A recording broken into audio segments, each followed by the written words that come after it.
বাড়িতে একটি ফলের গাছ এপ্রিল মাসে প্রথম সিজনের ফল খাওয়ার পরে মে মাসে যে আবার নতুন করে দ্বিতীয় সিজনের ফল এত করে বেরোবে মানে দেখেই অবাক। তো ফুল গাছগুলো ছড়িয়ে ছিটিয়ে ডালাপালাগুলো মানে নিচের দিকে হয়ে গেছিলো, সেগুলোকে কেটে এরকম বেঁধে রেখেছি। তার আগে কয়েক মাস আগেও আবার সেই ডালপালাগুলো কেটে রেখেছিলাম। এই যে গাছগুলোর একটু তলার যে সেই ডালাপালাগুলোকে পরিষ্কার করেছি।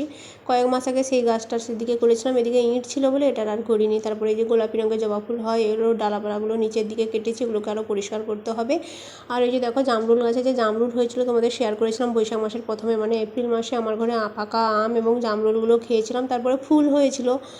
এখন যখন দেখি জ্যৈষ্ঠ মাসে প্রচুর পরিমাণে কীরকম জামরুল হয়ে গেছে, মানে কোনো শাখা প্রশাখা বাদ নেই। এই যে দেখো মানে গোড়া থেকেও এরকম জামরুল হয় আমি কখনো দেখিনি। গোড়া থেকে কাঁঠাল গাছে কাঁঠাল হয় দেখেছি, এরকম জামরুলও হয়।